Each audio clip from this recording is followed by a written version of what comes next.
മനസ്സിലേക്ക് ആദ്യമായി വരുന്ന ഒരു ബീജിയം മറ്റേ ജ്വാലയായി എന്നുള്ള ഒരു ബീജിയമും അതിലെ IPS സെലീന എന്ന് പറയുന്ന ഒരു കഥാപാത്രം. എനിക്ക് ഹൈറ്റ് 5'2" ഉള്ളൂ. IPS ഓഫീസർ പറഞ്ഞൊരു മിനിമം ഹൈറ്റ് വേണം. അതിന് ഇത്രയും ഉള്ളൊരു ഹീൽസിന്റെ ബൂട്ടാണ് അവരെനിക്ക് ചെയ്തത്. അതെനിക്ക് ഡെയിലി ചലഞ്ച് തന്നെയാണ്. ചിലതൊക്കെ ഞാൻ റിപ്പോർട്ട് ചെയ്തിട്ടുണ്ട്, വളരെ വൾഗർ ആയിട്ടുള്ള കമന്റ്സ് ഒക്കെ വരുന്ന സമയത്ത്. ഞാൻ പിന്നെ എനിക്ക് സഹതാപമാണ് അവരോട് തോന്നാറ്. ബിക്കോസ് അവർക്ക് എന്തോ പ്രശ്നം ഉള്ളതുകൊണ്ടല്ല അവരിതിടുന്നത്.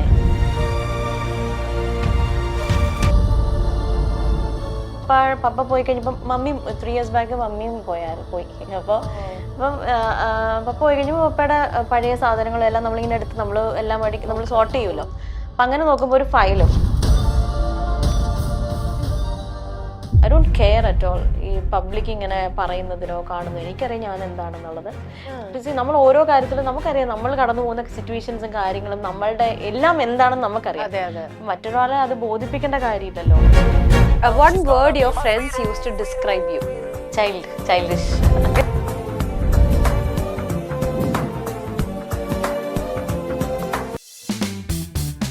എല്ലാവരുടെ ഉള്ളിൽ ഒരു തെറ്റിദ്ധാരണയുണ്ട്, സ്വപ്ന ട്രീസ അഭിനയം നിർത്തി, സീരിയൽ അഭിനയത്തിൽ ഇല്ല, ഇപ്പൊ അഭിനയിക്കാൻ ഓപ്പർച്യൂണിറ്റീസ് വന്നാലും നോ പറയുന്നു എന്നുള്ളത് ശരിക്കും ഒരു തെറ്റിദ്ധാരണയാണോ അതോ മാം ഇപ്പൊ അഭിനയിക്കുന്നില്ല? കൈൻഡ് ഓഫ് കുറച്ചൊക്കെ തെറ്റിദ്ധാരണയാണ്. പിന്നെ ഈ പറഞ്ഞ പോലെ ഞാനിപ്പോ തൽക്കാലം ചെറിയൊരു ബ്രേക്ക് എടുത്തു എന്നുള്ളത് ശരിയാണ്. മോളിപ്പം 12 years ആണ്. അപ്പൊ ഈ ഒരു സമയത്ത് ഈ ഒരു പീരിയഡ് ആസ് എ മദർ മോളുടെ കൂടെ വേണം എന്നുള്ള ഒരു കാര്യം ഉള്ളത് കൊണ്ടും പിന്നെ എനിക്ക് അത്രയും നല്ലൊരു ക്യാരക്ടർ വന്നാൽ ചെയ്യാം എന്നൊരു ഡിസിഷൻ ഞാൻ എടുത്തിരിക്കുന്നത് കൊണ്ടും ഉള്ളൊരു ബ്രേക്കാണ് അത്. പകുതി ശരിയാണ്, പകുതി ശരിയല്ല. പക്ഷെ അങ്ങനെ ഒരു ബ്രേക്ക് അറിഞ്ഞുകൊണ്ട് എടുത്തതാണ്. അങ്ങനെ ഒരു ബ്രേക്ക് അറിഞ്ഞുകൊണ്ടെന്ന് വെച്ചാൽ നല്ല കഥാപാത്രങ്ങൾ വരികയാണെങ്കിൽ ചെയ്യാം. അത് എന്റെ മനസ്സിൽ അത്രയും ഇഷ്ടപ്പെട്ട ഒരു ക്യാരക്ടർ വന്നാൽ ചെയ്യാം എന്നുള്ള ഒരു രീതിയിൽ ഞാനൊരു ബ്രേക്ക് എടുത്ത് തന്നെയാണ്. ഇത്രയും സീരിയൽസും ഇപ്പൊ സിനിമകളിലൊക്കെ ചെയ്തിട്ടുണ്ടെങ്കിലും ഈ ചേച്ചി ഉദ്ദേശിക്കുന്നത് ഇനി അടുത്തൊരു നെക്സ്റ്റ് ലെവൽ നല്ല ക്യാരക്ടർ എന്താ ചേച്ചി എക്സ്പെക്ട് ചെയ്യുന്ന ഒരു നല്ല ക്യാരക്ടർ?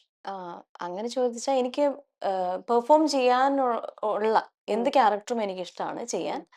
പിന്നെ ഈ പറഞ്ഞ പോലെ ഒരുപാട് കാലങ്ങളായിട്ട് നമ്മൾ സീരിയലും ഒക്കെ ആയിട്ട് ചെയ്തു പോകുന്നത് കൊണ്ട് തന്നെ ഇനിയിപ്പോൾ എന്ത് ക്യാരക്ടർ എന്നൊക്കെ ചോദിച്ചു കഴിഞ്ഞാൽ എനിക്ക് പറയാറില്ല. സീരിയൽസിൽ നമുക്ക് കിട്ടുന്ന കഥാപാത്രത്തിന്റെ ഒരു ഒരു ഒരു രീതിയുണ്ട്, ഒരു സ്വഭാവമുണ്ട്.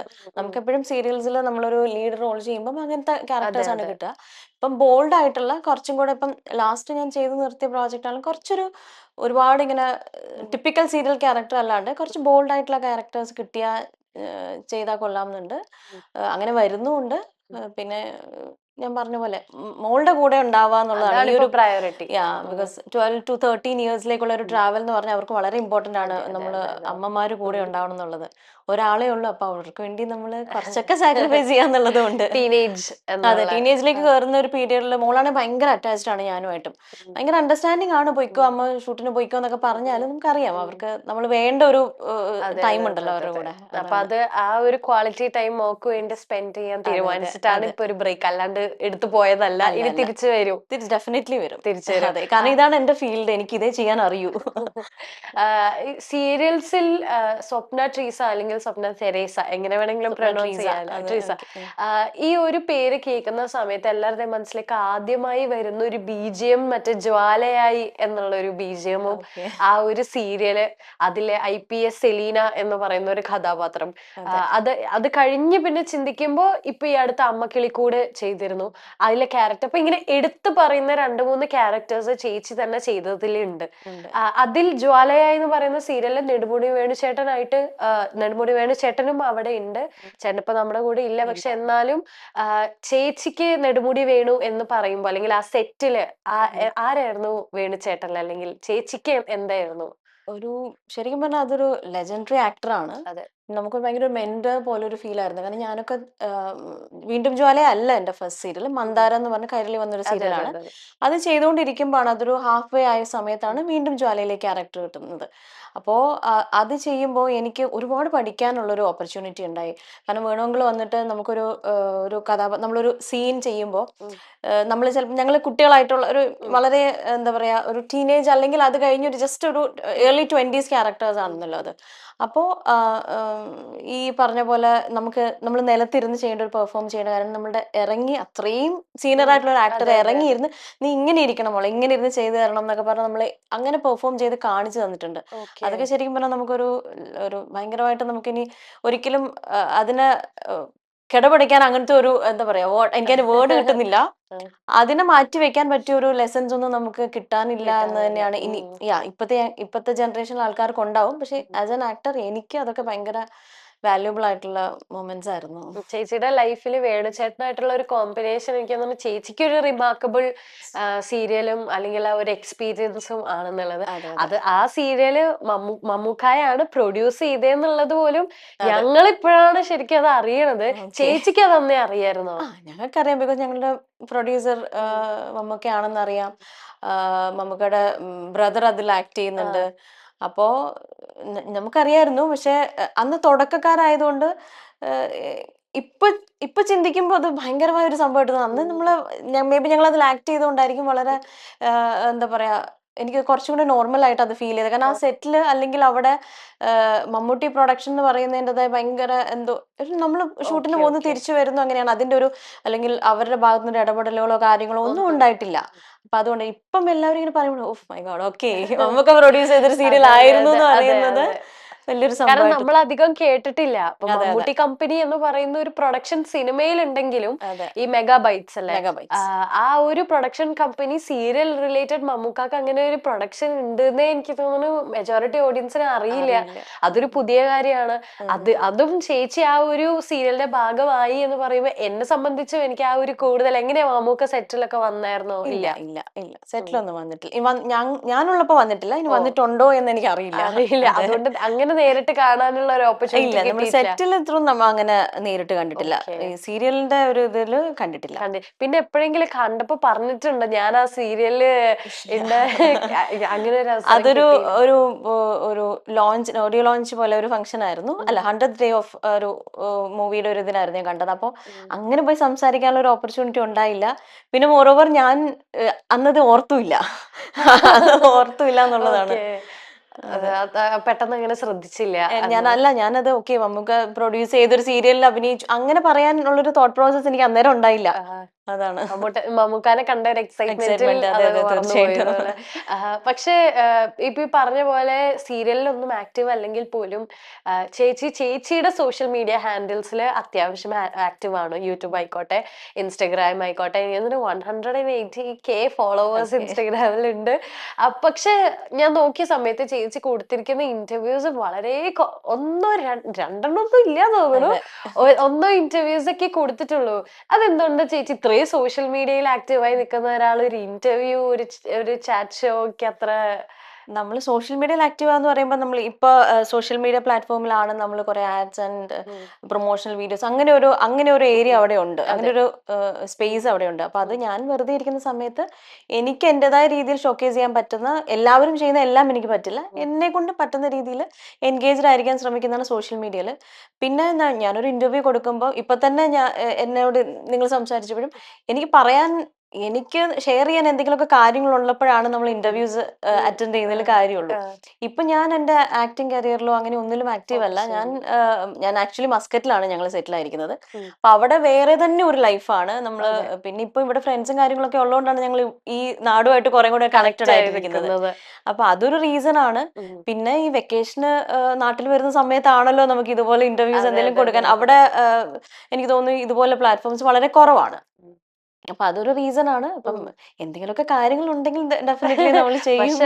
പക്ഷേ ഇപ്പൊ ഈ പറഞ്ഞ പോലെ ചേച്ചി സോഷ്യൽ മീഡിയയിൽ ആക്റ്റീവ് അല്ലെങ്കിൽ പോലും ചേച്ചിയുടെ ഇന്റർവ്യൂസ് അധികം കൊടുക്കുന്നില്ലെങ്കിൽ പോലും ചേച്ചിയുടെ കഥകൾ ഇങ്ങനെ കേൾക്കാൻ ഓഡിയൻസിന് ഭയങ്കര ഇഷ്ടമാന്നുള്ളത് എനിക്ക് കമന്റ്സ് ഒക്കെ വായിച്ചപ്പോ മനസ്സിലായി. കാരണം ആ ദൂരദർശനിൽ കണ്ട അന്നത്തെ ചേച്ചി എന്ന് പറയുമ്പോ ചെറിയ പ്രായം, അന്നത്തെ ആ ഒരു മറ്റേ IPS വേഷത്തിൽ വന്ന് നിൽക്കുന്ന സ്വപ്ന തെരേസ ഇപ്പൊ എന്ത് ചെയ്യുന്നു, ഇപ്പൊ ചേച്ചിയുടെ ലൈഫ് എങ്ങനെയാണ് എങ്ങനെയാണെന്നൊക്കെ അറിയാൻ വേണ്ടിയിട്ട് ഓഡിയൻസിന് ഭയങ്കര എക്സൈറ്റ്മെന്റ് ആണ്. അപ്പൊ ഞാൻ കുറച്ചും കൂടെ അങ്ങനത്തെ കാര്യങ്ങളിൽ ഫോക്കസ് ഓക്കെ. ചെയ്യാം എന്ന് വിചാരിക്കുന്നു. ഓക്കെ. ചേച്ചി welcome to milestone makers presence അങ്ങനെ പറ. ഓക്കെ. ആ, താങ്ക് യു സോ മച്ച്. ചേച്ചിയായിട്ട് സംസാരിക്കുമ്പോ എനിക്ക് എവിടെയോ ഒരു സംയുക്ത വർമ്മ ഫീൽ അടിക്കുന്നത് എനിക്കറിയാം. ചേച്ചി ഇത് കേട്ട് കേട്ട് അതെ. മടുത്തിട്ടുണ്ട്. പക്ഷെ എനിക്ക് അത് ചേച്ചിക്ക് തോന്നുന്നുണ്ടോ എന്ന് ഞാൻ ചോദിക്കുന്നില്ല. ഓഫ് കോഴ്സ് എവിടെയെങ്കിലും ഒക്കെ ചേച്ചിക്കും ഫീൽ ചെയ്തിട്ടുണ്ടാവും. പക്ഷെ ഈ സംയുക്ത വർമ്മയോട് റിലേറ്റ് ചെയ്യുക, അല്ലെങ്കിൽ രേവതി മാമിനോട് റിലേറ്റ് ചെയ്യുക, ഇങ്ങനത്തെ ആർട്ടിസ്റ്റുകളായിട്ട് ചേച്ചിനെ റിലേറ്റ് ചെയ്യുമ്പോൾ ചേച്ചിയുടെ സെൽഫ് ഐഡന്റിറ്റി എവിടെയെങ്കിലും നഷ്ടപ്പെടുന്ന പോലെ പേഴ്സണലി തോന്നിയിട്ടുണ്ടോ? എനിക്ക് അങ്ങനെ തോന്നിയിട്ടില്ല. ബിക്കോസ് ഞാനാണെന്ന് എനിക്കറിയാലോ. ആ. പിന്നെ ഏതെങ്കിലുമൊക്കെ ഒരു അറ്റയറിൽ അല്ലെങ്കിൽ എന്നെ പേഴ്സണലി അറിയാവുന്ന അല്ലെങ്കിൽ എന്നെ ഉം. നമ്മളിപ്പോ സോഷ്യൽ മീഡിയ ഓർ നമ്മള് ഒരു സ്ക്രീനിൽ കാണുന്ന ഞാനല്ലല്ലോ ഞാൻ. ഉം. അപ്പോൾ എന്നെ പേഴ്സണലി അറിയാവുന്നവർക്ക് ഒരിക്കലും അങ്ങനെ തോന്നുമെന്ന് എനിക്ക് തോന്നണില്ല. ആ. പിന്നെ ഈ പറഞ്ഞ പോലെ ചിലപ്പോ ചില ഡ്രസ് സാരി ഉടുത്ത് ഒരു പൊട്ടൊക്കെ ആ ഒരു ഉം. ഇതിൽ നിൽക്കുമ്പോഴായിരിക്കും ഈ സംയുക്ത വർമ്മയുടെ ഒരു ലുക്ക് എന്ന് പറയാ. അല്ലെങ്കിൽ അങ്ങനെയൊക്കെ ഉള്ളതുകൊണ്ട് തന്നെ എനിക്ക് എന്റെ ഐഡന്റിറ്റി അങ്ങനെ തോന്നാറില്ല. ആ ആ. ഒരു ബുദ്ധിമുട്ട് എനിക്ക് ഫീൽ ചെയ്യാറില്ല. പിന്നെ അവരൊക്കെ നല്ല അതെ അത്രയും അതെ അതെ അതെ. പ്രൂവ് ചെയ്ത ആക്ടേഴ്സ് ആണ്. അപ്പൊ ആക്ടേഴ്സ്. അവരെ പോലെ ഉണ്ടെന്ന് പറയുമ്പോൾ അതെനിക്കൊരു സന്തോഷം തരുന്ന കാര്യം തന്നെയാണ്. അതെ. ചിലവരങ്ങനെ പറഞ്ഞ് ഞാൻ കേട്ടിട്ടുണ്ട്. നമ്മളെ വേറൊരാളായിട്ട് കമ്പയർ ചെയ്യുമ്പോൾ നമുക്കൊരു നമ്മുടെ ഐഡന്റിറ്റി നഷ്ടപ്പെടും. അതാ ഇല്ല ഞാൻ അങ്ങനെ ചോദിക്കാൻ ഇല്ല ഇല്ല. കാരണം. അങ്ങനെ തോന്നിയിട്ടില്ല എനിക്ക്. ഇല്ല. ഇപ്പോഴാണ് ഞാൻ ചിന്തിക്കുന്നത് തന്നെ. ഓക്കെ. പക്ഷെ ഇത്രയും ഞാൻ ചോദിക്കുന്നത്, ചേച്ചിക്ക് ഇങ്ങനെ ഒരു സീരിയൽ സിനിമ ബാക്ക്ഗ്രൗണ്ട് എനിക്ക് തോന്നുന്നു ഫാമിലിയിൽ ആർക്കും തന്നെ ഒരു മീഡിയ ഇൻഡസ്ട്രി റിലേറ്റ് ചെയ്ത ബാക്ക്ഗ്രൗണ്ട് ഉണ്ടോ? ഇല്ല അങ്ങനെ ഒരു മീഡിയ ഇൻഡസ്ട്രി ഇപ്പം എന്റെ ഫാദറും മദറൊക്കെയാണ് അവർ ഈ പഠിച്ചുകൊണ്ടിരുന്ന കാലഘട്ടത്തിൽ ഈ നാടകം അങ്ങനത്തെ ഒക്കെ ഓക്കെ. സംഭവങ്ങളുണ്ട്. എന്റെ മമ്മി നല്ലൊരു പാട്ടുകാരിയായിരുന്നു. അതൊക്കെയാണ് ഉള്ള ഒരു ഇതല്ലാതെ ഞാനൊരു ആക്ടർ ആവുന്നോ ഞാനൊരു ആക്ടർ ആവണമെന്നോ ഒന്നും ചിന്തിച്ചല്ല. അത് എന്റെ ഞാൻ ആക്സിഡന്റലി ഈ ഒരു ഫീൽഡിലേക്ക് വന്നു ചേർന്ന അപ്പൊ ഒരാളാണ്. അത് എങ്ങനെ മന്ദാരത്തിലേക്ക് എത്തി? മന്ദാരത്തിലേക്ക് എത്തിയത് ആക്ച്വലി വളരെ പണ്ട് ഈ ഗൃഹലക്ഷ്മിയുടെ ഒരു ആ, കവർ മോഡൽ പേജ്. കവർ പേജിലേക്ക് മോഡൽ ഓഫ് ദി വീക്ക് എന്ന് പറഞ്ഞിട്ട് ഒരു സംഭവം ഉണ്ടായി. ഓക്കെ. അപ്പൊ അതിന് എന്റെ ഒരു റിലേറ്റീവ് അയച്ചു കൊടുത്ത എന്റെ ഒരു ഫോട്ടോ. ഞാൻ അറിഞ്ഞുപോലും ഇല്ല അങ്ങനെ ഒരു സംഭവമേ. അതിൽ സെലക്ഷൻ കിട്ടി. അപ്പൊ ആ, അതിൽ ആ ഫോട്ടോ കണ്ടിട്ടോ എന്തോ അവർ ഗൃഹലക്ഷ്മിയുടെ കവർ ഫോട്ടോ ചെയ്യാൻ വിളിച്ചു. ഓ. അത് ഷൂട്ട് ചെയ്ത് കഴിഞ്ഞപ്പോ എനിക്ക് തോന്നി ഇത് ഞാൻ എവിടെയും പറഞ്ഞിട്ടില്ല എന്ന് അതെ, അത് തോന്നുന്നു. ഞാൻ Means ആദ്യമായിട്ട് അങ്ങനെ ഒരു കേൾക്കാം. ചോദ്യം എനിക്ക് വന്നിട്ടില്ല അതുകൊണ്ട് തന്നെ. അപ്പൊ കവർ ഫോട്ടോ ഷൂട്ട് ചെയ്തത് നമ്മുടെ എറണാകുളത്തുള്ള ഒരു ഏജൻസി അന്ന് എനിക്ക് അന്ന് ഏജൻസീസ് ഒക്കെയാണെന്ന് തോന്നുന്നത് ഷൂട്ട് ഓക്കെ. ചെയ്യുന്നത്. എനിക്ക് അത്രയും വർഷം മുന്നത്തെ അല്ലേ. ആ. അപ്പൊ അവരാണ് എനിക്ക് ഫേസ് എന്തോ അവര് SA പ്രോപ്പർട്ടീസിന്റെ ഒരു അന്ന് ഈ ഫ്ലെക്സ് വെക്കുക അങ്ങനത്തെ ആഡ്സ് അങ്ങനത്തെ സംഭവങ്ങളാണല്ലോ. അപ്പൊ അതിന് എൻ്റെ അടുത്ത് മോഡൽ ആവാമെന്ന് ചോദിച്ചു. ശരി ഓക്കെ. പഠിച്ചുകൊണ്ടിരിക്കുന്ന സമയത്ത് നമുക്ക് കുഴപ്പമില്ല. ആ. ആം, ഒരു ഞാൻ അത്ര സീരിയസ് ആയിട്ട് എടുത്തില്ല. അങ്ങനെ എറണാകുളം വന്ന് ഷൂട്ട് ചെയ്തു. ആക്ച്വലി SA പ്രോപ്പർട്ടീസിന്റെ ഹോർഡിങ്സും ഗൃഹലക്ഷ്മിയുടെ ഇതും കണ്ടിട്ട് മന്ദാരം എന്ന് പറയുന്ന സീരിയൽ ആദ്യം ഗൃഹലക്ഷ്മി പ്രൊഡക്ഷൻസിലായിരുന്നു തുടങ്ങിയത്. ഓ. പിന്നീടാണ് അത് പ്രൊഡക്ഷൻ ഹൗസിലേക്ക് മാറിയത്. വന്നത്. അപ്പൊ ഈ PVGയുടെ മകളാണ് എൻ്റെ ഈ ഒരു ഫോട്ടോ എന്താ കണ്ട് അങ്ങനെ അവരെ കണ്ട് ആ രീതിയിലാണ് ഇതിലേക്ക് ഞാൻ എത്തിപ്പെടുന്നത്. പിന്നെ സജി സുരേന്ദ്രൻ, PF മാത്യൂസ് എന്നൊക്കെ പറയുന്ന അവര് സംസാരിച്ചു. ഇപ്പൊ ഒരു ഓഡിഷൻ പോലും നടത്താതെ ഞാന് അതെ ഇതിലേക്ക് അതെ. എത്തിപ്പെട്ടു. അതാണ് ഞാൻ പറഞ്ഞത്. ഞാനൊരു ആക്ടർ ആവാൻ വേണ്ടിയിട്ട് എല്ലാവരും ഇനീഷ്യലി ചെയ്യുന്ന ഒരു എഫേർട്ട് ഉണ്ട്. ഉം. അതെനിക്ക് ചെയ്യേണ്ടി വന്നില്ല. ഞാൻ ഓട്ടോമാറ്റിക്കലി ഇതിലേക്ക് വന്നു ഉം. വന്നു എന്നുള്ളതാണ്. അത് ഭയങ്കര ആക്സിഡന്റൽ ആയിപ്പോയി. ഈ കഥ ഞാൻ എവിടെയും ഇല്ല കേട്ടിട്ടില്ല. ഞാൻ എവിടെയും പറഞ്ഞിട്ടില്ല എന്ന് ആ. തോന്നുന്നു. അതായത് ഒരു കവർ പേജിലൂടെ വേറെ ഓഡിഷൻ ഒന്നും ഇല്ലാതെ അതെ മന്ദാരം അതെ അതെ. എന്ന് പറയുന്ന ഒരു ഞാൻ അറിയാതെ വേറെ ഏതോ ഒരു സംഭവത്തിൽ അവർ എന്റെ വീഡിയോസ് ഒക്കെ എടുത്തു കിട്ടി എന്നൊക്കെയാ പറഞ്ഞത്. പക്ഷെ ഞാൻ അറിഞ്ഞിട്ടില്ല അത്. ആണോ? അങ്ങനെ. ഭയങ്കര കോയിൻസിഡൻസ് അതെ ആണ് അതെ. ഫുള്ള്. ഇത്രയും നേരം ചേച്ചിയോട് സംസാരിച്ചപ്പോ എനിക്ക് എവിടെയും ഒരു കണ്ണൂർ സ്ലാങ് തോന്നിയില്ലല്ലോ. ഞാൻ ആക്ച്വലി ഞങ്ങള് ഈ ഭാഗത്തുനിന്ന് പോയ ആൾക്കാരാണ്. കോട്ടയം, ആ. പാല അവിടുന്ന് ഓക്കെ. അങ്ങോട്ടേക്ക് കുടിയേറി പാർത്ത ഫാമിലിയാണ്. ആ. അപ്പൊ എനിക്ക് ആ സ്ലാങ് ഇല്ല. ആ, എനിക്ക് തന്നെ ഒട്ടുമില്ല. മനസ്സിലാവില്ല.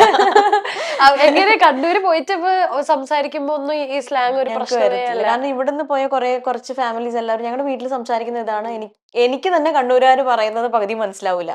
അപ്പൊ പിന്നെ ഞാൻ അന്നത് ബോർഡിംഗ് സ്കൂളിലാണ് പഠിച്ച് ഓക്കെ. വളർന്നതൊക്കെ. ചെറുപ്പം 5ാം ക്ലാസ് തൊട്ടിട്ട്. അപ്പം നമ്മൾ പല സ്ഥലത്തു നിന്നുള്ള ആൾക്കാരുമായിട്ടുള്ള ആ ഒരു എന്താ പറയുക സ്ലാങ്ങില് ഇന്ററാക്ഷൻ ഇന്ററാക്ഷൻസ് ഉള്ളോണ്ട്. വരുമ്പം എനിക്ക് അത് കണ്ണൂർ സ്ലാങ്ങിലേക്ക് എത്തിയിട്ടില്ല. ഒരു ചായ്വില്ല. ഇല്ല. പക്ഷെ ഈ കണ്ണൂര് കോതമംഗലം എങ്ങനെ ഈ കണക്ഷൻ വന്നു? അതിനാണല്ലോ ഈ മാട്രിമോണി ഒക്കെ ഉള്ളത്.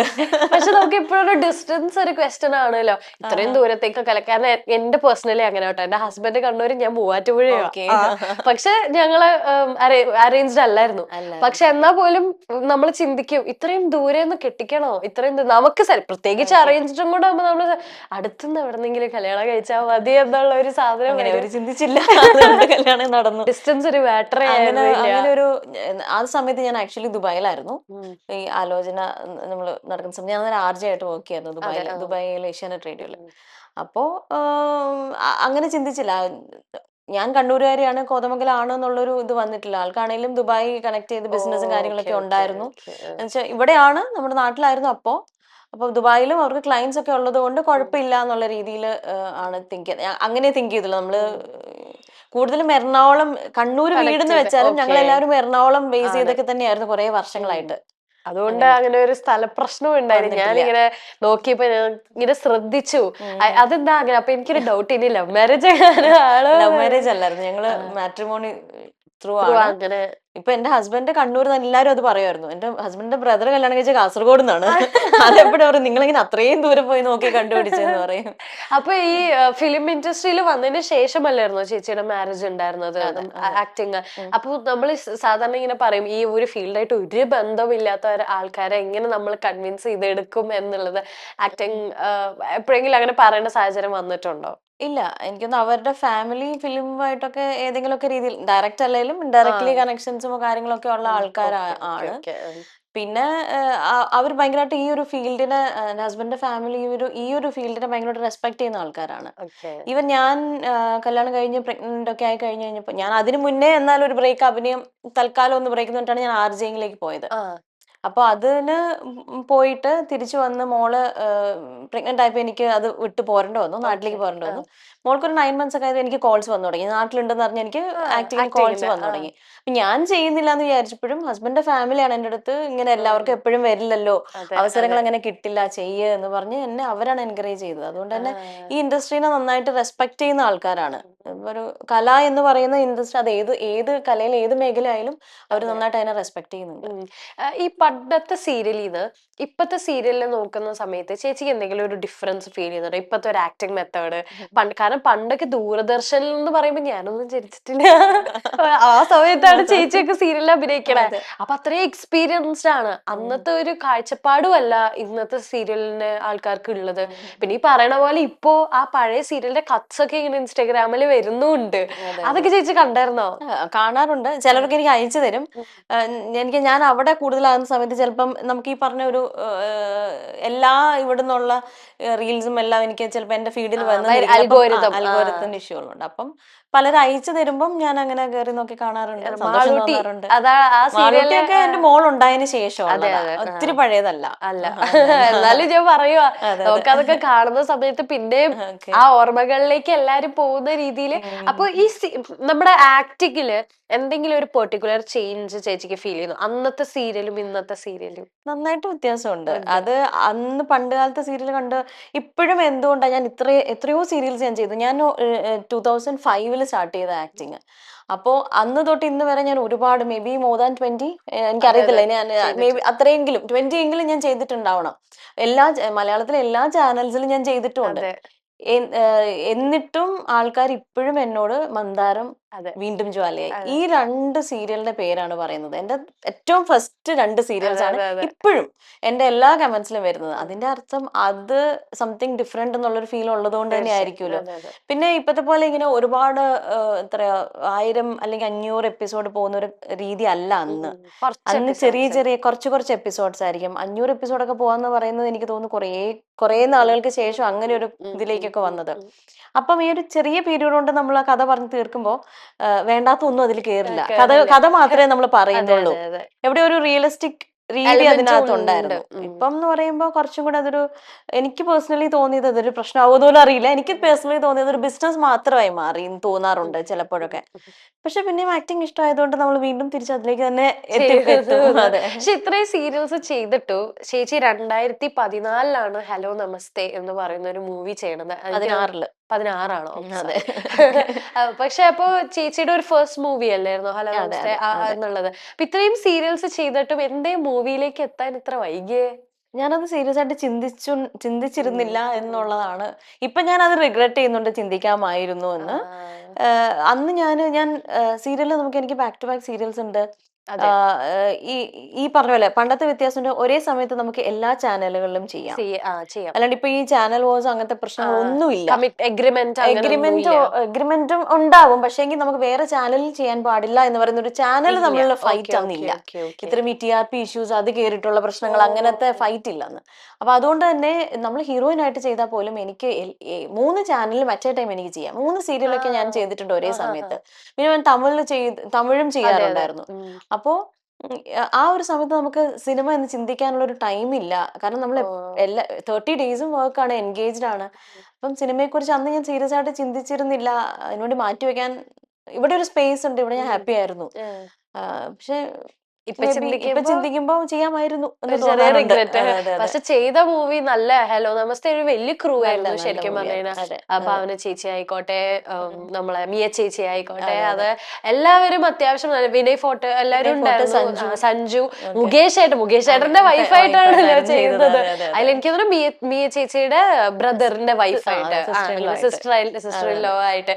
എങ്ങനെയുണ്ട് ഹലോ? കാരണം ഈ ഹലോ നമസ്തേ മൂവിയുടെ ഒരു ബാക്ക് സീനോ അല്ലെങ്കിൽ അത് റിലേറ്റ് ചെയ്തിട്ട് ഞാൻ എവിടെ വലിയ വലിയ വലിയ കഥകളൊന്നും ഞാൻ കേട്ടിട്ടില്ല. മുകേഷ് ഏട്ടനായിട്ടുള്ള ഒരു കാരണം ആദ്യമായിട്ടുള്ള സിനിമയാണല്ലോ. എങ്ങനെ ഉണ്ടായിരുന്നു ഹലോ നമസ്തേ?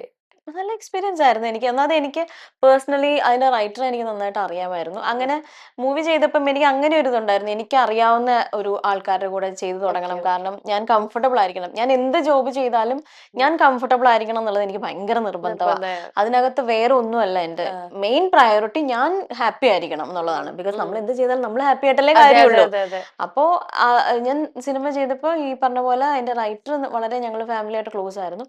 അങ്ങനെയാണ് കൃഷ്ണ പൂജപ്പുര. അപ്പൊ അങ്ങനെയാണ് കൃഷ്ണയുടെ വൈഫും ഫാമിലിയായിട്ടൊക്കെ നല്ല കണക്റ്റഡ് ആണ് ആ, നമ്മള്. അങ്ങനെയാണ് ഞാനത് ചെയ്തത്. അതുകൊണ്ട് തന്നെ എനിക്ക് വലിയൊരു ടെൻഷനൊന്നും തോന്നിയില്ല. ഇല്ല. എല്ലാവരും നല്ല ഉം, കംഫർട്ടബിൾ ആയിരുന്നു. ഉം. മിയനെ എനിക്ക് അറിയായിരുന്നു നേരത്തെ. ഓ, പിന്നെ സഞ്ജു ഒക്കെ ആണെങ്കിൽ ഇപ്പോഴും ഞങ്ങൾ നല്ല ഫ്രണ്ട്സ് കോണ്ടാക്ട് ആണ്. ആണ്. ഈവൻ മസ്കറ്റിലൊക്കെ വരുന്ന സമയത്ത് ഞങ്ങൾ കാണും. ഉം. സുഹൃത്തുക്കളാണ്. അപ്പൊ അതുകൊണ്ട് കുറച്ചൊരു ഈ പറഞ്ഞ പോലെ നല്ല കുറച്ച് സുഹൃത്തുക്കൾ ഉണ്ടായി. എല്ലാവരും ഫ്രണ്ട്സ് ആയി എന്നല്ല. മനസ്സിലായി. പിന്നെ ഒരു എക്സ്പീരിയൻസ്. നമ്മള് സീരിയൽ എന്ന് പറയുമ്പോൾ നമ്മളിങ്ങനെ ഫുൾ ടൈം നമ്മള് ബിസി ആയിരിക്കും. അതെ അതെ. മറ്റേത് പറയുമ്പോൾ നമ്മൾ മറ്റുള്ളവർ ചെയ്യുന്നതും കാണാനും ഉള്ളൊരു ടൈം ഉണ്ട് നമുക്ക്. ആ, സിനിമ കുറച്ചും കൂടെ സമാധാനത്തോടു കൂടി നമുക്ക് ചെയ്യാവുന്ന ഒരു അതെ. സാധനമാണ്. ഇത്രയും ആക്റ്റീവായിട്ട് പോസ്റ്റുകൾ ഇടുന്ന ചേച്ചിക്ക് നെഗറ്റീവ് കമന്റ്സിനോടുള്ള റിയാക്ട് ചെയ്തിട്ടുണ്ടോ ഏതെങ്കിലും നെഗറ്റീവ് കമന്റ്സ്? ചിലതൊക്കെ ഞാൻ റിപ്പോർട്ട് ചെയ്തിട്ടുണ്ട്. വളരെ വൾഗർ ആയിട്ടുള്ള കമന്റ്സ് ഒക്കെ വരുന്ന സമയത്ത് ഞാൻ പിന്നെ എനിക്ക് സഹതാപമാണ് അവരോട് തോന്നാറ്. ആണോ? ബിക്കോസ് അവർക്ക് എന്തോ പ്രശ്നം ഉള്ളതുകൊണ്ടല്ല അവർ ഇതിടുന്നേ.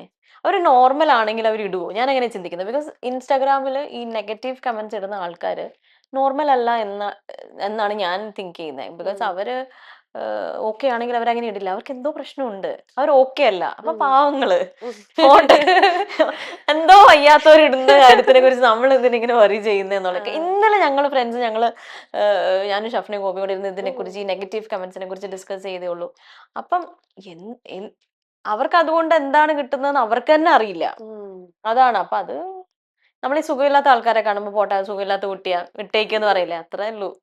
പോട്ടെ എന്നൊക്കെയാ. ഉള്ളിലേക്ക് അങ്ങനെ എടുക്കാറില്ല. അങ്ങനെ എടുത്തു കഴിഞ്ഞാൽ നമുക്ക് നെഗറ്റീവ് കമന്റ്സ് മാത്രമേ എനിക്ക് ഒരുപാട് അങ്ങനത്തെ കമന്റ്സും കാര്യങ്ങളും ഒക്കെ വരാറുണ്ട് എന്നാണ് എനിക്ക് തോന്നുന്നത്. കുറെയൊക്കെ നമ്മൾ ആവശ്യമില്ലാത്താണെങ്കിൽ നമ്മൾ ഡിലീറ്റ് ഡിലീറ്റ് ചെയ്ത് കളയോ അല്ലെങ്കിൽ അത് ഹൈഡ് ചെയ്ത് കളയോ ചെയ്യും. കാരണം അത് മേ ബി നമ്മളുമായിട്ട് വളരെ ക്ലോസ് ആയിട്ടില്ല നമ്മുടെ കുട്ടികളോ. അപ്പൊ മോളൊന്നും ഇൻസ്റ്റാഗ്രാം യൂസ് ചെയ്യുന്നില്ല എങ്കിൽ പോലും ചിലപ്പോഴൊക്കെ അമ്മ ഇൻസ്റ്റ നോക്കും, എന്റെ മൊബൈലിലൊക്കെ ഓ, നോക്കും. ഓക്കെ. അപ്പൊ അവര് കാണണ്ടല്ലോ എന്ന് വിചാരിച്ച് മാത്രം. അല്ലാതെ ഡിലീറ്റ്. എനിക്ക് I don't care at all ഈ പബ്ലിക് ഇങ്ങനെ പറയുന്നതിനോ കാണുന്നതിനോ. എനിക്കറിയാം ഞാൻ എന്താണെന്നുള്ളത്.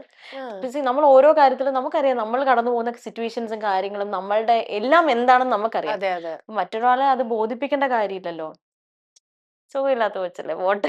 ഞാൻ ഏതോ ഒരാളെന്ന് മൈൻഡ് വിചാരിച്ച് ചെയ്യണ്ട. മൈൻഡ് ചെയ്യണ്ട, അത്രേ ഉള്ളൂ. ഇത്രയും സോഷ്യൽ മീഡിയയിൽ പോസ്റ്റ് കാര്യങ്ങളൊക്കെ വരുമ്പോ ചേച്ചിക്ക് എന്തായാലും നല്ല പ്രൊമോഷൻസും കൊളാബൊക്കെ വരാറില്ലേ? അവിടെ ആയിരിക്കും. എനിക്ക് മസ്കറ്റിലും ഈ ഒരുപാട് ആക്റ്റീവായിട്ട് ചെയ്യാറില്ല ഒന്നാമത്. പിന്നെ ഞാൻ നാട്ടിലല്ലാത്തത് കൊണ്ട് നാട്ടിലുള്ളത് വരുന്നത് വളരെ കുറവാണ്. എനിക്ക് ഓ. കൂടുതലും ഈ ബൊട്ടീക്സ് അങ്ങനത്തെ ഒക്കെയാണ്. അതാകുമ്പോൾ കുറച്ചും കൂടി ഈസി ആയിട്ട് എനിക്ക് എവിടെ നിന്ന് വേണമെങ്കിലും ചെയ്യാലോ. അല്ലാത്ത കൊളാബ്സ് ഈ ഞാൻ അവിടെയും ഇവിടെ ആയിരിക്കുന്നതിന്റെ പേരിൽ എനിക്ക് ഒരുപാട് ഞാൻ ചെയ്യുന്നില്ല, എന്നാൽ കുറച്ചൊക്കെ അത്യാവശ്യം കുറച്ചൊക്കെ ചെയ്യുന്നുണ്ട് ഈ അങ്ങനെ. ട്രാവൽ ആൻഡ് ടൂറിസം റിലേറ്റഡ് പറഞ്ഞു. ചേച്ചിയുടെ വീട് കണ്ണൂര്, ഹസ്ബൻഡിന്റെ വീട് കോതമംഗലം, സെറ്റിൽ ചെയ്തിരിക്കുന്ന മസ്കറ്റ്. കണക്ട് ചെയ്ത് ചോദിക്കുകയാണെങ്കിൽ ട്രാവൽ ചെയ്യാൻ പൊതുവെ ഇഷ്ടമുള്ള ഇഷ്ടമുള്ള ഒരാളാണ്. ആളാ, ഭയങ്കര ഇഷ്ടമുള്ള ആളാ. ആ. എസ്പെഷ്യലി സോളോ ട്രിപ്പ് ഒക്കെ ഭയങ്കര ഇഷ്ടമാണ്. ഉം. എനിക്കിപ്പോ അങ്ങനെ പോകാൻ പറ്റാറില്ല. Solo trip അമ്മയായപ്പോ എന്നെ ഉള്ളൊരു വ്യത്യാസം എന്ന് വെച്ച് കഴിഞ്ഞാൽ അതൊക്കെയാണ്. ചില കാര്യങ്ങൾ നമ്മള് മോള് ഓക്കെയാണ് പൊക്കോ എന്നൊക്കെ പറയുമായിരിക്കാം, പക്ഷെ നമുക്കൊരു ഞാന് ബുദ്ധിമുട്ട്. അങ്ങനെ സോളോ ട്രിപ്സ് ഭയങ്കര പോയിട്ടുണ്ട്. പോയിട്ടുണ്ട് ഞാൻ. എവിടെയൊക്കെ? ഞാൻ ഹിമാലയാസിൽ പോയിട്ടുണ്ട്. ഒന്നിന്റെയും തെളിവുകൾ ഞാൻ എവിടെയും വെച്ചിട്ടില്ല. അതുപോലെ എന്റെ കണ്ടിട്ടില്ല. വീട്ടിൽ ആരും അറിഞ്ഞിട്ടില്ല. എന്റെ അനിയന്റെ അടുത്ത് മാത്രം പറഞ്ഞിട്ട് ഞാൻ പോയിട്ടുണ്ട് പണ്ട്. ഇപ്പൊ എല്ലാവർക്കും എല്ലാവർക്കും അറിയാം. ആ. ഇപ്പൊ എല്ലാവർക്കും അറിയാം. അങ്ങനെ പോയിട്ടുണ്ട്. പിന്നെ അവിടെ ചില സമയത്ത് ഇരുന്ന് ബോറടിക്കുന്ന സമയത്തൊക്കെ സലാല, അവിടെ ഒമാനിൽ തന്നെയാണുള്ള സ്ഥലം, അവിടെ പോയിട്ടുണ്ട്. അങ്ങനെ കുറച്ച് സംഭവങ്ങൾ. പിന്നെ ഇപ്പോ നമുക്ക് പേടിയാണത് കുറച്ചും കൂടി സേഫ്റ്റി. നമ്മുടെ ഇന്ത്യയിലൊക്കെ എസ്പെഷ്യലി സേഫ്റ്റി എന്ന് പറയുന്ന ഒരു എലമെന്റ് ഉള്ളത് കൊണ്ട് സോളോ ട്രിപ്പ് എത്രത്തോളം സേഫ് ആണ് എന്നുള്ളതിനെ കുറിച്ചൊരു വീട്ടിലുള്ളവർക്ക് ധൈര്യക്കുറവുണ്ട്. അത് ഞാൻ ചേച്ചിനോട് ചോദിക്കാം. ചേച്ചി ഒരു നാട്ടിൻപുറത്ത് ജനിച്ച് വളർന്ന ഒരാൾക്ക് എങ്ങനെ ഈ ധൈര്യം? ഇപ്പൊ എവിടെയാണെങ്കിലും നമ്മൾ ഒറ്റയ്ക്ക് പോകുമ്പോ രാത്രിയൊക്കെ ആകുമ്പോ പേടിയാവൂലേ? അതെനിക്ക് പേടിയാവും, ഇപ്പോഴും പേടിയാവും. പക്ഷേങ്കില് അത് അങ്ങ് മാനേജ് ചെയ്യാനങ്ങ് ഒരു പ്രത്യേക രീതിയിൽ അതങ്ങ് മാനേജ് ചെയ്യും ഞാന്. പിന്നെ ഞാൻ പറഞ്ഞില്ല, ഞാൻ 5th തൊട്ട് ബോർഡിംഗ് സ്കൂളിലാ. ഇപ്പൊ നാട്ടിൻപുറത്ത് ജനിച്ചു എന്ന് പറഞ്ഞാലും ഞാൻ 5th തൊട്ടിട്ട് ബോർഡിംഗ് സ്കൂളിലാകുമ്പോൾ ഞാൻ അന്ന് തൊട്ടേ നമ്മൾ ഒറ്റയ്ക്കൊക്കെ കടന്ന് രാവിലെ ഒരു സിസ്റ്റമാറ്റിക്. ഞാൻ ഈ മടിയാണെന്നൊക്കെ പറഞ്ഞാലും എനിക്ക് ഷൂട്ടില്ലാത്തപ്പം ഞാൻ ഉച്ചവരെ കടന്നുറങ്ങുന്നു പറഞ്ഞു. ഷൂട്ടിംഗ് ഉണ്ടെങ്കിൽ ഭയങ്കര സിസ്റ്റമാറ്റിക് ആയിട്ടൊരു ഇതാണ് എനിക്ക്. ഭയങ്കര പങ്ക്ച്വാലിറ്റി ഒക്കെ പക്ക കീപ്പ് ചെയ്യുന്ന ഒരാളാണ് ഞാൻ. പറഞ്ഞ ടൈമിൽ ഇറങ്ങുക, ആ സമയത്ത് എഴുന്നേക്കുക, അങ്ങനത്തെ ഞാൻ എന്റെ ബോർഡിംഗ് സ്കൂളിൽ നിന്ന് ആ ഒരു ഇതൊന്ന് കിട്ടിയതാണ്, ശീലത്തിൽ നിന്ന് കിട്ടിയതാണ്. അപ്പൊ അതുകൊണ്ട് തന്നെ കുറെ കാര്യങ്ങൾ അങ്ങനെ അങ്ങോട്ട് മാനേജ് ചെയ്തു. പേടിയുണ്ട് എനിക്ക് ഇപ്പോഴും. നമ്മൾ ഷൂട്ടിനൊക്കെ പോകുമ്പോൾ ഹോട്ടൽ റൂംസിൽ അവിടെ ഒക്കെ ഒറ്റയ്ക്ക് താമസിക്കണം, എനിക്ക് പേടിയാണ്. പക്ഷെ ഞാൻ പോവും. പേടിയാണെന്ന് വിചാരിച്ച് മാറി നിൽക്കൂല, ഒന്നീന്നും അങ്ങനെ മാറി നിൽക്കില്ല. എല്ലാം ചെയ്യും. കുറച്ച് അഡ്വഞ്ചറസ് അല്ല, ആണ്. ഒട്ടും അഡ്വഞ്ചറസ് അല്ല ഞാൻ. ഇത് തമ്മിലൊരു ബന്ധമില്ലല്ലോ. അല്ല, ഒട്ടും അഡ്വഞ്ചറസ്. ഇപ്പൊ ഞാനൊരു ട്രിപ്പ് പോയി കഴിഞ്ഞാലും ഡേഞ്ചർ ആണെന്ന് തോന്നുന്നു ഒരു സ്പേസിലേക്ക് ഞങ്ങൾക്ക് പോവില്ല. ഒരു വെള്ളത്തിൽ പോലും ഞാൻ എനിക്ക് അറിയത്തില്ലെങ്കിൽ ഞാൻ ഇറങ്ങില്ല. ഞാൻ ഇത്രയൊക്കെ പറഞ്ഞപ്പോ ഞാൻ വിചാരിച്ചു ചേച്ചി ഭയങ്കര അഡ്വഞ്ചറസ് ആയിരിക്കും. ഈ പിന്നെ ഗോപിക ഷഫ്ന എന്നൊക്കെ പറഞ്ഞാൽ ഭയങ്കര അഡ്വഞ്ചറസ്. അതൊരു എനിക്ക് ഹൈറ്റ് ഫിയർ ഉണ്ട്. എനിക്ക് തോന്നുന്നു ഇപ്പൊ ഞാൻ മസ്കറ്റിൽ ഷൂട്ടിങ്ങിനൊക്കെ വരുന്നത്. അപ്പൊ ഒരു മാസത്തിൽ എത്ര തവണ ഞാൻ ഫ്ലൈ ചെയ്യുന്നുണ്ടെന്ന് തന്നെ ആലോചിക്കാം. അത്രയധികം ഫ്ലൈറ്റിൽ കയറിയിട്ടുള്ള ഒരാളാ. ഇപ്പോഴും ഫ്ലൈറ്റ് പൊങ്ങുമ്പോഴും താഴുമ്പോഴും എനിക്ക് പേടിയാ, ഞാൻ ഇങ്ങനെ ബലം പിടിച്ചായിരിക്കുന്നത്. സീരിയസ്ലി. പക്ഷെ ഞാനത് കാണിക്കില്ല, എനിക്ക് ആ ഫിയർ ഉണ്ട്. ഞാൻ അഡ്വഞ്ചറസ് ആയിട്ടുള്ള ഒന്നും തന്നെ ചെയ്യാൻ. ചേച്ചിയോട് സംസാരിക്കുന്നതോറും കുറെ കാര്യങ്ങൾ ഇങ്ങനെ എക്സ്പ്ലോർ ചെയ്ത് വരണം ഉള്ളിൽ. ആദ്യം വിചാരിച്ച ഒരു ഫേസ് അല്ല ഇപ്പൊ എത്തിയപ്പോ ഭയങ്കരമായിട്ട്. അങ്ങനെ പേഴ്സണലി സംസാരിക്കുന്ന ആരെങ്കിലും പറഞ്ഞിട്ടുണ്ടോ? എല്ലാവരും അങ്ങനെ പറയാറുണ്ട്. എല്ലാവരും അതാണ് ഞാൻ ഇപ്പൊ ആദ്യം ജാടയാണ്, അല്ലെങ്കിൽ ഞാൻ ഒട്ടും സംസാരിക്കില്ലാത്ത ഒരാളാണെന്നൊക്കെ ഒരു തോന്നല് ഉണ്ടാവും. പിന്നെ ഗ്രാജുവലി അതിങ്ങനെ ഇനി കുറച്ചു നേരം കൂടെ നമ്മൾ കണ്ടിന്യൂ ചെയ്ത് പോയാൽ വേറൊരു ഫേസ് ആവും. ചെയ്യുന്നതായിരിക്കും നല്ലത്. പക്ഷെ ശരിക്കും ചേച്ചിനോട് സംസാരിക്കാൻ ഭയങ്കര രസമുണ്ട്. ഇങ്ങനെ സംസാരിച്ചിരിക്കുന്നത് എനിക്ക് അറിയില്ല. എനിക്ക് തോന്നുന്നു ചേച്ചിനെ കാണാൻ തന്നെ നല്ല ഭംഗിയുണ്ട്. ബീജം വിടാ. പക്ഷെ എനിക്കറിയില്ല. പക്ഷെ ചേച്ചി ഈ പറഞ്ഞ പോലെ കുറെ പേരുടെ സിമിലാരിറ്റീസ് ഉണ്ടെങ്കിൽ പോലും ഇപ്പൊ എന്റെ റിയൽ ലൈഫിൽ പോലെ എന്റെ ഒരു കസിന്റെ ഫേസ് ആയിട്ട് ഭയങ്കര സിമിലാരിറ്റി ഉണ്ട്. എനിക്ക് അവളോട് സംസാരിക്കുന്ന പോലെ ഉണ്ടെങ്കിൽ പോലും ഒരു കംഫർട്ട് തോന്നിയത്, ആ ഒരു കംഫർട്ടബിൾ ഇത് ആയിരിക്കാം. എല്ലാരും പറയാം അവരുടെ വീട്ടിലെ ഒരാളെ പോലെ തോന്നാറുണ്ടെന്ന് പറയാറുണ്ട് എന്റെ അടുത്ത്. അവരുടെ പേഴ്സണലി അവർക്ക് അറിയാവുന്ന ഒരാളെ പോലെ തോന്നാറുണ്ടെന്ന് പറയാം. പിന്നെ എനിക്കറിയത്തില്ല, എനിക്ക് തോന്നുന്നു ഞാൻ പരിചയപ്പെട്ടിരിക്കുന്നതിൽ ഞാൻ ഇപ്പൊ ഇൻഡസ്ട്രിയിലൊക്കെ ഞാൻ കടന്നു പോയിട്ടില്ല. ഇവൻ വളരെ ക്ലോസ് ഫ്രണ്ട്സ് അല്ലാത്ത ആൾക്കാരും അവർ ഭയങ്കര സംസാരിച്ച് കുറച്ചായി കഴിഞ്ഞാൽ എൻ്റെ അടുത്ത് ഭയങ്കര കംഫർട്ടബിൾ ആവാറുണ്ട്. അവരുടെ ഇന്നമോസ്റ്റ് സീക്രട്സ് വരെ എൻ്റെ അടുത്ത് ഷെയർ ചെയ്യാറുണ്ട്. അപ്പൊ ഞാൻ ചോദിക്കും എന്ത് ധൈര്യത്തിലാ, മുന്നേക്ക് ചോദിക്കും എന്ത് ധൈര്യത്തിലാ എന്നോട്. ഇപ്പൊ എനിക്ക് അങ്ങനെ ഒരുപാട് ആൾക്കാരോട് ഇന്ററാക്ട് ചെയ്യേണ്ട വരുന്നില്ലാത്തോണ്ടല്ല, മുന്നേ ഞാൻ ചോദിക്കാം എന്ത് ധൈര്യത്തിൽ എന്നോട് പറഞ്ഞത്. അത് തോന്നി പറയാൻ, പറഞ്ഞ ഓക്കെ ആണെന്ന് തോന്നി. അങ്ങനത്തെ മേ ബി ആ ഒരു കംഫർട്ട് എവിടെയെങ്കിലും തോന്നുന്നുണ്ടായിരിക്കാം.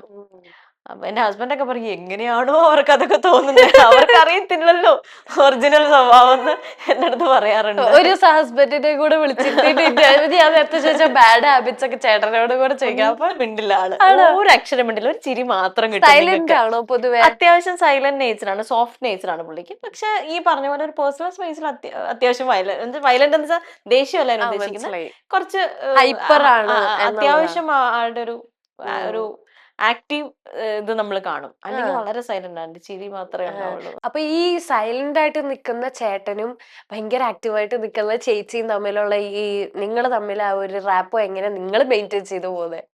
അത് എല്ലാരും പറയാറില്ലേ, ഒരു ഒരു റിലേഷൻഷിപ്പിൽ ആ, ഒരാൾ സൈലന്റ് ആണെങ്കിൽ അത് ഒരാൾ ഭയങ്കര balanced ആവുള്ളൂ. ആയിരിക്കും. ഒരാള് ഇന്നും ഇങ്ങോട്ട് ഞാൻ കണ്ടു, ഒരാള് കോൾഡ് നേച്ചർ ആണെങ്കിൽ ഒരാൾ ഭയങ്കര ഹോട്ട്, ഒരാൾക്ക് ഭയങ്കര എപ്പോഴും ചൂടായിരിക്കും. അങ്ങനത്തെ ഒരു ഇത് അങ്ങനെ. അപ്പൊ അതുപോലെ അത് മാച്ചായി പോവായിരിക്കും. രണ്ട് എക്സ്ട്രീംസേ മാച്ച് ആവുള്ളൂ എന്ന് ആയിരിക്കാം, തോന്നുന്നു. അങ്ങനെയാണെങ്കിൽ ഞാൻ ചേച്ചിയുടെ അടുത്ത് നമ്മളെ കരിയർ ബേസ്ഡ് ആയിട്ട് ഞാൻ ഓരോ വേർഡ്സ് പറയും. ചേച്ചിക്ക് ആദ്യം ഓർമ്മ വരണം. ചിലപ്പോൾ ഒരാളായിരിക്കാം, ചിലപ്പോൾ ഒരു സിറ്റുവേഷൻ ആയിരിക്കാം. ഇപ്പൊ കൊറേ നാളായതുകൊണ്ട് ആരും ഓർമ്മ വരും എന്നാലും എന്തായാലും. ഗ്രാറ്റിറ്റ്യൂഡ്. PF മാത്യൂസ് എന്റെ ഫസ്റ്റ് സീരിയലിന്റെ റൈറ്റർ ആണ്. പിന്നെ എന്റെ ഹാർഡ് ടൈമിലൊക്കെ എനിക്ക് ഒരു മെന്ററെ പോലെ എന്റെ കൂടെ നിന്നിട്ട് ഒരാളാണ്. അറിയായിരിക്കുമല്ലോ അല്ലെ, writer is national award winner ആയിട്ടുള്ള റൈറ്ററും കൂടെ ആണ്. അതെ. ഓക്കെ. ചലഞ്ച്. ചലഞ്ച് ആളെ വേണോ അല്ലെ ഇതില്? ആളോ ഒരു സിറ്റുവേഷനോ ഒരു സീരിയൽ അങ്ങനെ എന്തെങ്കിലും. വീണ്ടും ജ്വാലയായി, അതൊരു ചലഞ്ച് തന്നെയായിരുന്നു എനിക്ക്. ബിക്കോസ് എനിക്ക് ഹൈറ്റ് 5'2" ഉള്ളൂ. ഒരു IPS ഓഫീസർ പറഞ്ഞൊരു മിനിമം ഹൈറ്റ് വേണം. അതിന് ഇത്രയും ഉള്ള ഒരു ഹീൽസിന്റെ ബൂട്ടാണ് അവരെനിക്ക് ചെയ്തത്. അതെനിക്ക് ഡെയിലി ചലഞ്ച് തന്നെ. അതൊന്നും ആർക്കും അറിയില്ല. അത് വെറുതെ അത്ര വലിയ ബൂട്ടിന്റെ അടിയില് സോള് വെച്ചിട്ട് അവര് അതിന്റെ ഹൈറ്റ് കൂട്ടും. നമുക്ക് അല്ലാതെ ഓട് കാട്ടിക്കൂടെ അറിയാലോ, അതിങ്ങനെ അറിയോന്നറിയില്ല. അങ്ങനെ ഈ ആദിവാസി കോളനി കൂടെ ഓടുക അങ്ങനത്തെ. അപ്പൊ ഈ ബൂട്ടിട്ടുള്ള ഇതിലൂടെയുള്ള ഓട്ടം എനിക്ക് ഭയങ്കര വൈകുന്നേരത്തെ കാലിങ്ങനെ ഇത്ര നീര് വെക്കും. അതൊരു ചലഞ്ച് ആയിരുന്നു എനിക്ക്. എത്ര ചലഞ്ചുകൾ അല്ലെ. ട്രസ്റ്റ് എന്റെ ഫ്രണ്ട്സ്, എന്റെ ഇൻഡസ്ട്രിയിലുള്ള എന്റെ ഫ്രണ്ട്സ് എല്ലാവരും ട്രസ്റ്റബിൾ ആണ്. Okay. Regret not trying hard for like നല്ല ഈവൻ മൂവീസിലെ ക്യാരക്ടർ വന്നപ്പോ പോലും ഞാൻ അത് വേണ്ടാന്ന് വെച്ച് ഒഴിവാക്കി വിട്ടതിന് റിഗ്രറ്റ് ചെയ്യാറുണ്ട്. ഞാൻ അതിൽ ഇമ്പോർട്ടൻസ് കൊടുത്തില്ല. ഞാൻ എന്റെ ഒരു കംഫർട്ട് സോണിൽ ഒതുങ്ങിപ്പോയി. ഈ ഒരു സീരിയൽ എന്ന് പറയുന്ന ഒരു കംഫർട്ട്, ബിക്കോസ് അവിടെ എനിക്കൊരു സ്പേസ് ഉണ്ട്, എനിക്കൊരു വിലയുണ്ട്, അല്ലെങ്കിൽ എനിക്കൊരു നെയിം ഉണ്ട്. ആ ഒരു കംഫർട്ട് സോണിൽ നിന്ന് ഞാൻ പുറത്തേക്ക് ഇറങ്ങാനുള്ള ഒരു അതൊരു ചലഞ്ച് ഞാൻ എടുക്കേണ്ടതായിരുന്നു. ആ ഒരു ധൈര്യം കാണിക്കാത്ത റിഗ്രറ്റ് ചെയ്യാറുണ്ട്. ഓക്കെ. പക്ഷെ ഇനിയും ചേച്ചിക്ക് ഓപ്പർച്യൂണിറ്റീസ് ഒക്കെ. ഫിയർ നമ്മൾ നേരത്തെ പറഞ്ഞു, പാമ്പ്. പക്ഷെ എന്നാലും പാമ്പാണ് ഫിയർ. അതെ. പിന്നെ ലൈഫിൽ അല്ലെങ്കിൽ ഇൻഡസ്ട്രിയിൽ ഒരു ഫിയർ ആണെങ്കിൽ every first day of every shoot എനിക്ക് ഫിയർ ആണ്. ഒരു പേടിയുണ്ട്, എങ്ങനെയാവും ആ ക്യാരക്ടർ നമ്മൾ എങ്ങനെ ചെയ്യും, ഒരു ഫിയർ ഉണ്ട്.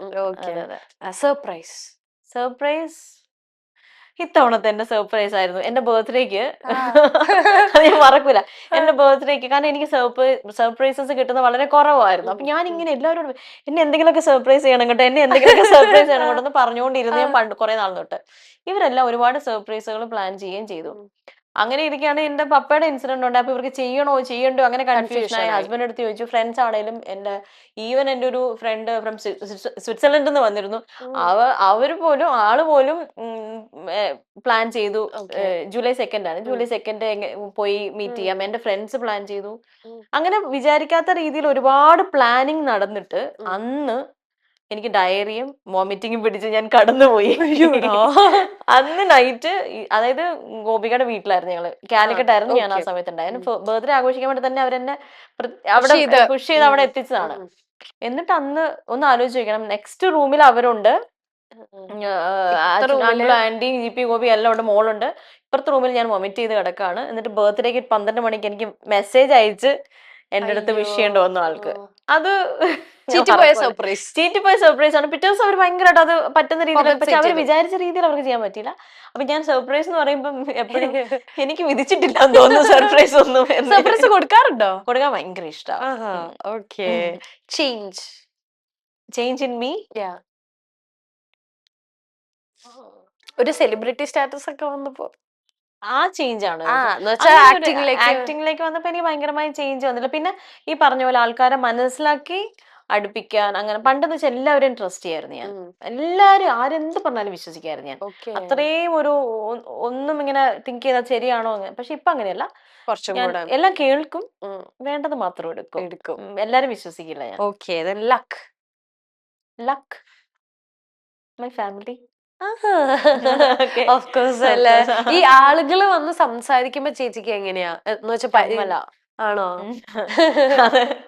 അതിപ്പോഴും ആൾക്കാർ വന്നിങ്ങനെ മിണ്ടുമ്പോ എനിക്ക് എന്താ പറയണ്ടേന്ന് അറിയത്തില്ലാത്തൊരവസ്ഥ.